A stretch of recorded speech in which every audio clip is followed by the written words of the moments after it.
But how do you combine those three inputs in a way that you make sure the car will do exactly what you want it to do? And in these exercises, if we go beyond some of the limits of your car, what does that feel like? And how do you get it back inside those limits? Notice I didn't say out of control. Out of control is when you can no longer do anything to affect the direction of the car. And that's a long, long way from a little bit of sliding. So work on it. So we talk about expanding your comfort envelope. That just means that, there's things that you're used to doing, and there's, whatever that is in the car. And we'll try and, with some learning, kind of expand those a little bit. These are the four groups today. I don't remember what order they are, but here's your team, so to speak. And what I want to emphasize is there's a lot of variability. There really is. And I do give away some silly things here. It's this time of year. But,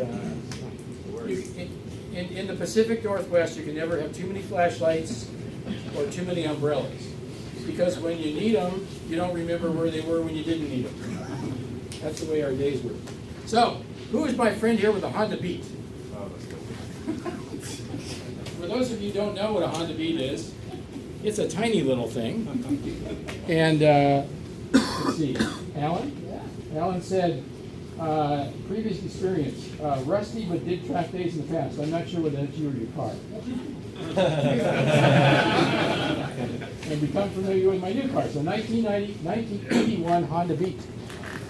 And then because for this gentleman, this is going to be a specialty car because he has a vehicle that is supposed to go off the track. And we're going to ask him to stay on the track. So Richie is here in a 2018 Jeep Wrangler, which is not only a Jeep Wrangler, it's a red Jeep Wrangler. And it's not only a red Jeep Wrangler, it's a Rubicon. So we do like to see you on the road, too. So we want to have a little bit of fun today, too. But you see there's a whole bunch of cars here. And the point is, it doesn't really matter what kind of car you have. It's all up here and learning how to use it, right? I contend that sports cars are just names, but there's sports drivers and there's non-sports drivers. So we'll work on our driving today. It's like any sport, it takes concentration. And I can guarantee you that by the end of the day, you'll go home and say, I'm tired. I certainly hope so. So when we talk about vision, when I was taught how to drive, it says, look where you're going, look where you're going, look where you're going. A high-performance driver turns that around, and we drive where we look. Well, why is that? Because I'm gonna look and see something I want to drive to, and then I'm gonna make decisions about what I do to get there. Right? And you do this all the time, but you need to, well, not you to get used to saying, I drive where I look, because that's where you lead me vision. When we talk about this, we're gonna activate peripheral vision. I'd like you to relax. I imagine the Beat does not have power steering, and it doesn't need it. No. But most of you are power steering people, so it doesn't take a lot of strength or energy to steer a car. I mean, it's really pretty simple. So I'm doing my clenching exercises on the steering wheel. That might be good for your muscle treatment, but it's not very instructive while you're driving, because it filters out a lot of sensations, and it uses a lot of energy that you want to use for something else. So we're going to ask you to, have a firm grip on the wheel, but we're going to ask you to relax in the car, because one of the signs that the instructors have is if we hear you stop breathing, or if we see white knuckles, then we say, aha, this person is at the point where they're really not enjoying themselves or not going to learn something. So we're trying to dial that back. And some we might just say, will you breathe, please? So we'll work on that. Here's what we're going to do today. We have a classroom session, and we'll get out of here just about 9 o'clock or so. And when we come back in here at lunch, just the end of lunch, we'll have a few more words after you've had some experience. But mostly, we're going to be out there on the course. And there's 5 different exercises. Every one of you will go, every one of your teams we'll go through each of the exercises. They're all designed to teach some skill or some set of skill elements.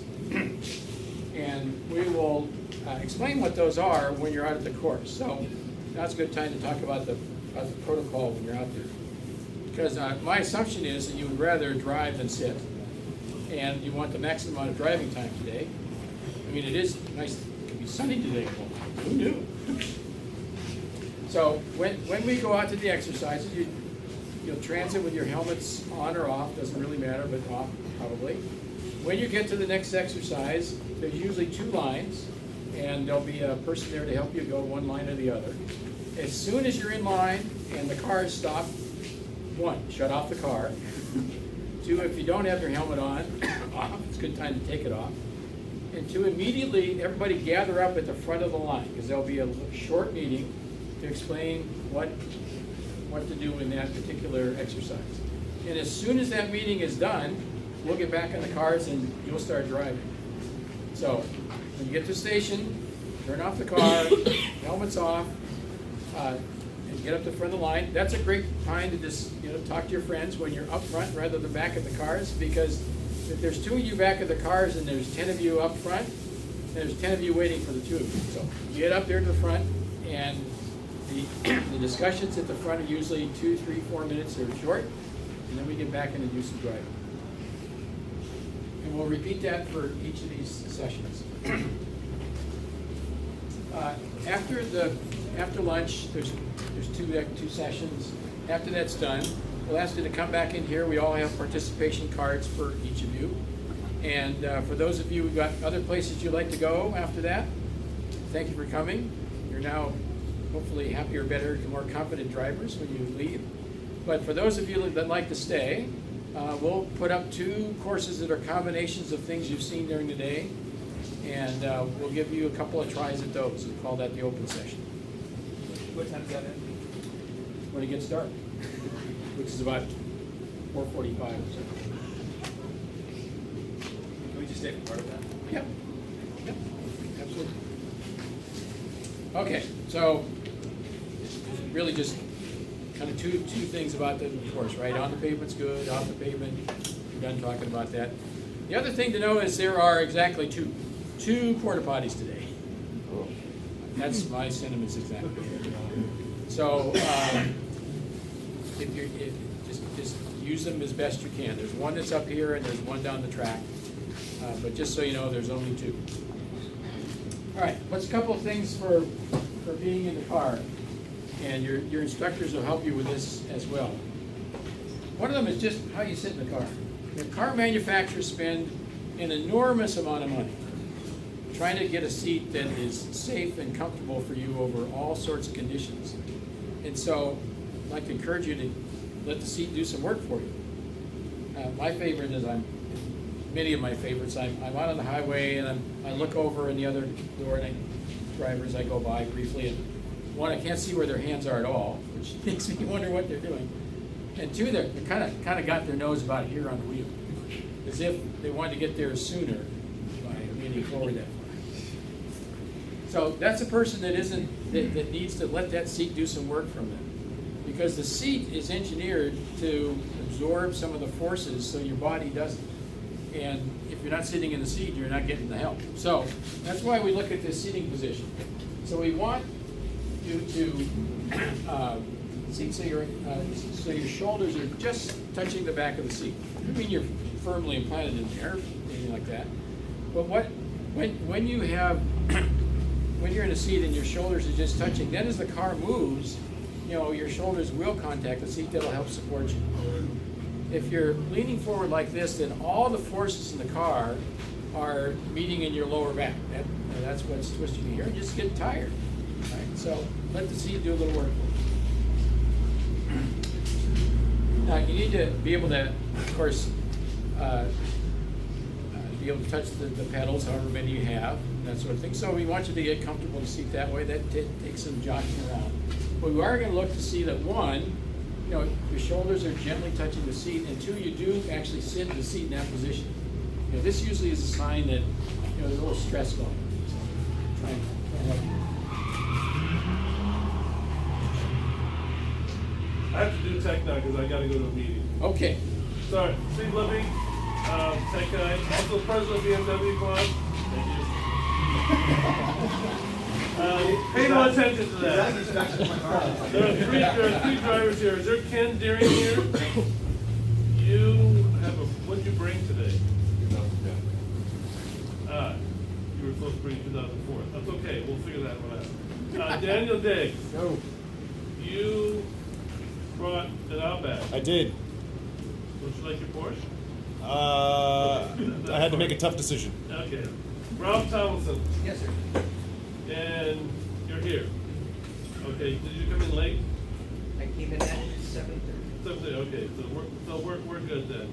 So I have to commend everybody here today. You all followed instructions. All the stuff was out of the car. Excellent job. So we're good to go. Okay. Thank you. Thank you, Dr. Libby. Okay, so good position when you're in your seat is that we'll discern right here is when you reach your hand out straight and you're in the seat, if that steering wheel intersects your wrist right about there, that's a good distance. Now, it's going to be plus or minus a little, right? Everybody's a little bit different, but roughly it's about that much. And the reason for that is when I bring my hand back to the steering wheel, I have this nice little bend in my arm here, right? So you can be relaxed. Also, where did you put your hands? And of course, this is a subject of much divisive controversy. So I'm going to ask your permission to try our way today, and I'll try and illustrate why I think that will help you. So it's roughly 9 and 3. Now it might be a little toward 10 and 2, and it might be a little bit down here, but kind of in the middle. That's why the spokes are there in the middle of your wheel, right? So nice loose grip, right? And these things are thumb wrists, not thumb grips, because the minute you grip with your thumb, right, you're using a lot of energy that you don't need to. So just nice relaxed grip. 10 and 3. 2 hands on the wheel at all times. Now you will hear that from me a lot today, because the steering wheel is for your hands. Those other things are kind of interruptions. The steering wheel is for your hands. So if I've done this, I've measured this, you see I've got nice relaxed. What this allows me to do with hands at 9 and 3 is to turn the wheel the most distance without moving my hands. Right? I can turn this much, I can turn this much, and for you today, when you turn this much, it's going to feel a little funny, but you'll get used to it. If it's up here, you really can't turn much before your shoulders bind up. Right? So right about here is the maximum you can make these turns like this. Now, what does that mean on the street? So, excluding 90-degree intersection turns and things in parking lots and parallel parking, all that thing, but on the street, and certainly out on the road, if you're on an on-ramp turn is about like that. That's all it is. It's a little more than that. A 25-mile-an-hour turn might be that much. In all of King County, I found one turn that I can't make with my hands at 9 and 3. It's in Madison Park, and it's the inside of a 10-mile-an-hour turn, and I can't do it. It's like, gets around here, and it's not going to work. So, now, everybody's steering is, how much your car moves for what you turn the steering wheel changes. All the cars are different. Our Porsches and BMWs and sports cars, they tend to turn a little more for just a little bit of input. Richie, I'll see what the Rubicon will do, and you may be going hand over hand. So, if you need to do that in some of these exercises, of course, do that. But what I'd like you to try today is, if you're going through the slalom, it's not more than that. Probably not even much like that. So 9 and 3, light grip on the wheel, and 2 hands on the wheel all the time.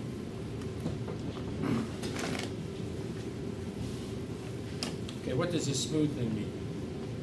Doing good. So, that's not a problem. That's not a problem I thought I'd have.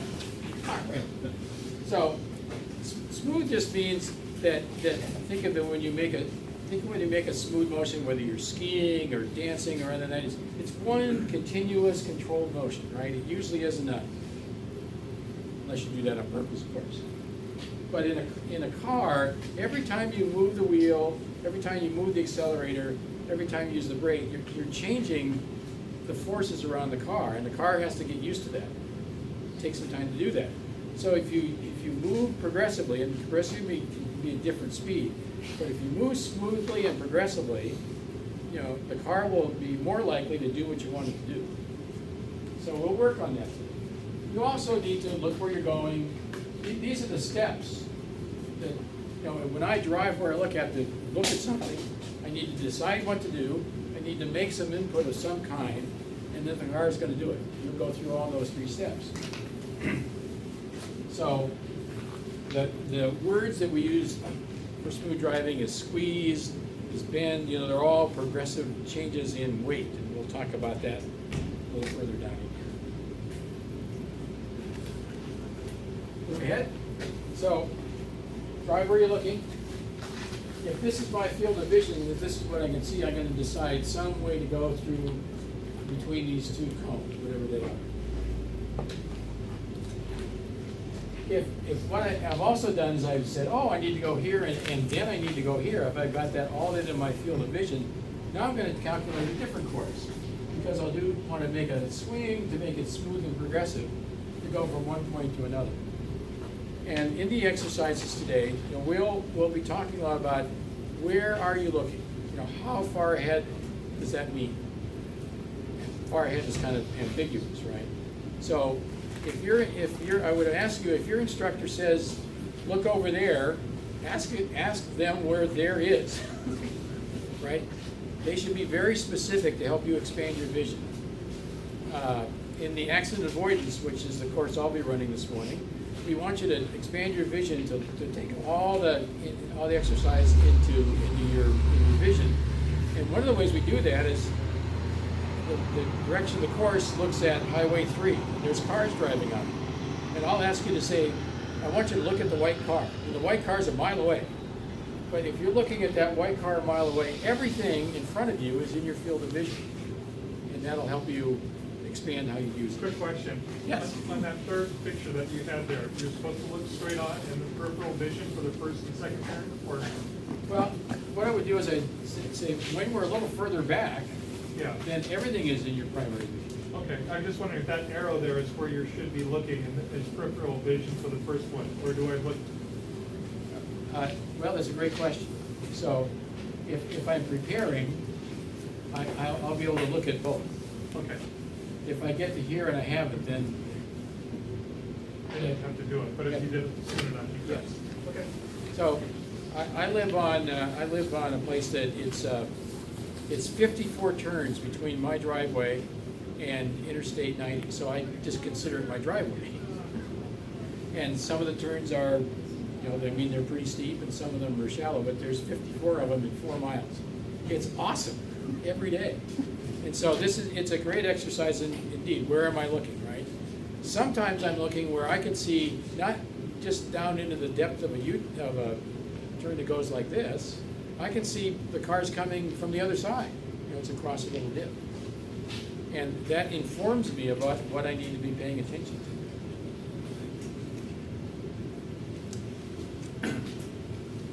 So effective control is the balance of these 3 things. Those are the only 3 things that you have to control the car: steering, braking, and acceleration.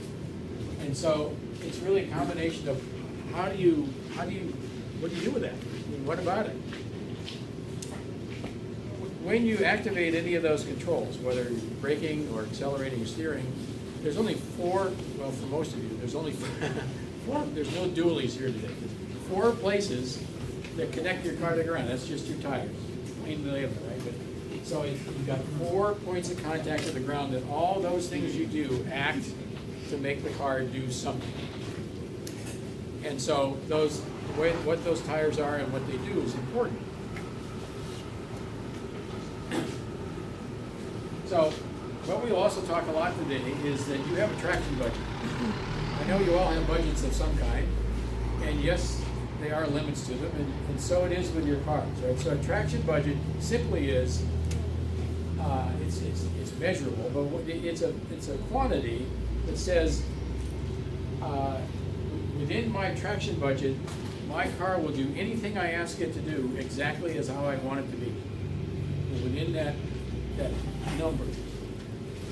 And outside of it, it will begin to do less, not none, just less. And so we're gonna understand not only what does that traction budget feel like, but what does it feel like when you get out to the edges of it, and what should we do? So within this budget, whatever it is, you'll steer, brake, and accelerate exactly the way it should. And beyond that, it'll be reduced. Now, what that looks like for every car depends on the surface, right? Is it wet or dry? On tires, on all those sorts of temperature, all those sorts of things. So it changes day to day. But the physics of that traction circle are real. So it depends on a lot of different things. This is a special kind of tire. It's a Porsche tractor, came in 3 sizes. So, without getting too much geeky on the math, we'll do that at lunch after you're all warmed up. Let's say you all have a traction budget today that you get to explore. Now, one of the things that we do, and I see the water truck is already here, is when we're on the skid pad, it's going to be a wet surface. And that's going to reduce your traction budget on purpose, right? Because we want to be able to demonstrate with you driving what happens when you get to the edge of that, you get to the limit of that traction budget. What happens in your car? What does that feel like? On the pavement's good. We'll stay on the pavement with it. It'll be interesting. So this what weight does for you is it increases the traction budget, in different places of the car through your tires. So when you're accelerating, when you're accelerating, you feel the car move back. There's actually more weight that transfers to your rear tires. That's one of the reasons why 911s with the engine in the rear accelerate so briskly, and why the tires on a 911 are much bigger in the back. There's more weight on them, but there are also more forces when you accelerate.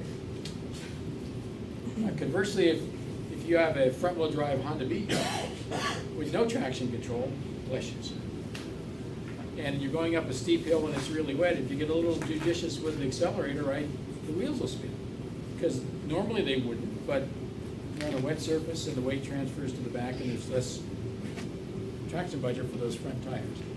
And these changes can cause something we cause understeer and oversteer. So we'll delve into that just a little bit. They're convenient terms. So these are your tire patches. Kind of see them. Acceleration simply is that there's a weight transfer to the rear, presses down on tires, more tires generally speeds, bigger traction budget, and vice versa. So understeer is simply that when you turn the wheel, the car doesn't turn as much as you want it to. It's understeering, not steering as much. So if I've got the car wheel like this, and I steer over toward my friend here, and it goes straight ahead, that's understeer, right? It doesn't do what it's supposed to do. Almost all your cars are engineered to understeer rather than oversteer, because understeer is easier to control. And understeer is very easy for us to simulate for you, cause for you, particularly in the skid pad. And so, because it's something that's likely to happen to you from time to time, we'll get you to demonstrate to yourself and what it feels like and what to do about it. So it pushes or plows, it doesn't steer as much as you want it to. On a slippery, parking lot or something like that, this will be the car that turned their wheels and it just went right into whatever. It just exceeded traction budget for those front tires.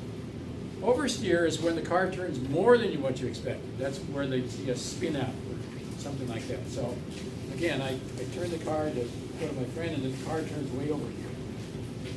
Illustrated by usually the back end of the car turning more than the front end of the car. And you can see it in these pictures, kind of, that normally we want the car to go in the middle, somewhere here. So this car wants to, but it's steering less. And so this car is now moving to the outside. And this car steered more. And so it's oversteered. Both of which are controllable, both of which will have experienced it. And what happens when it's slippery? It's the same, it's just that traction budget is less. It happens sooner. And why we wanted to do it on the skid pad and why we went it down is, if this is something you're experiencing the first time you're going fast, you're going to be concerned about fast. And so this will happen at very low speeds, 15, 20 miles an hour on the skid pad. We'll get the car to, certainly to slide the front tires or start. For those of you that brought all-wheel drive cars, they are engineered not to oversteer at all, right? Because they've got lots of ways to move the weight around. And we'll be able to demonstrate this for you as well. And that's good, right? You bought the car for some level of safety. And so here's a way to help you understand that it really will do that. Quite illustrative. Let me pause a minute and talk about your traction and spin control. So many of your newer cars today have anti-lock brakes. They have what's known as traction control. When you apply force to the wheels, they keep them from spinning. And spin control, which is if the car starts to spin around, it uses different techniques to try and prevent the car from doing it. And on cars that have anti-lock brakes, these are really good things. We'll give you lots of experience today using them. You'll be amazed how fast your car really can stop if you activate your anti-lock brakes. And they are on all the time. It's been many, many years since cars came with a defeatable control for anti-lock brakes, and I can't imagine the reason why you'd want to do that under most conditions. For the traction control and the spin control, usually there's a way to tone those down or turn them off, different regimens in different cars. And if you were wondering about them, today is the day, right? Today's the day to try it on our nice broad piece of asphalt. Particularly, I pick on the skid pad because that's where the friction budget, the traction budget is going to be the less and easiest to find out the effect of these controls. But the controls in the newer cars are so good that if you left them on, you could drive around in the circle on this wet surface with your foot on the floor, and the car will just figure it out. It's the most amazing thing. It's not pretty. It kind of, it's doing this sort of thing because, the weight, there's a lot going on there, and, the computer is busy. But it does. It will figure it out. It's pretty amazing. But sometimes you just want to know, well, what happens if it's not on? Today's the day to find out. All right, we have some constructs on the course that you'll see all day long. Like I said, there's lots and lots of cones. Guaranteed that for those of you that have not been here before, you're going to look at these exercises, and all you're going to do is see what we refer to as the sea of cones. You're like, what are all those cones? Well, just think of the cones, think of the exercises as the first time you went to a new neighborhood. All right, there's a lot to figure out, and you drive down the street, and you go, oh, there's my mailbox, and there's a stop sign, and there's this, and there's that. And so by the time you've gone through the exercises once or twice, then it makes sense. And as you go to the second exercise, you'll say, oh, well, I learned last time how to figure this out, and it'll help there as well. So you'll have to see it comes. But there's certain things that we have that you can count on when you see these courses. So if you see cones that are side by side, all it means is drive between them. Not to the outside, not to the outside, but just drive between the cones. On the slalom, or any line of cones that are like this, it means alternate right and left. Usually you can pick the first one, you turn right or left, doesn't matter. But when you get to the next one, turn the other direction. So it has this kind of motion. If there's a cone and a cone pointed at it, it means turn around in that direction. So I know this is you, but if I'm going in this direction and I see this, I'm going to turn this way. I'm going to turn to the right. And likewise, I'm going to turn to the left. So you turn around the cone in that direction. So and we construct all the courses with those three kind of elements. We also will talk about a little bit about line. We'll talk about this a little more at lunch. But a line is when you have a set of cones, what's the pathway to go through all of them? And this has applicability, certainly, on closed courses like this, or if you go on to autocross, or on track driving, any of those things, racing, there's a definite geometric line for every course on the pavement, where to go, where to drive. So, but it also works on the street, and we'll focus on this a little bit as well.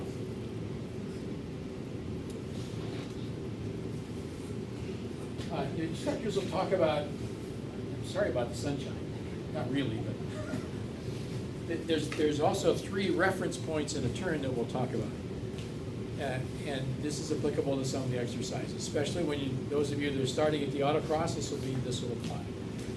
So when you start a turn, there's a point at which, there is a physical point at which you begin to turn the wheel. It's known as turning. And they'll help you understand what that is. Usually, on a closed course, it's more toward the outside of the turn, and I'll explain why in just a second. There's also something called the apex, which for all of you ex-geometry students, or maybe there's some still geometry students, it's a physical point on the turn. It's the closest point to the inside of the turn. And there's also something called track out, is where do you position the car after you exit the turn? Where should that be? So that would describe, if you think of a turn, is I start the turn on the outside, I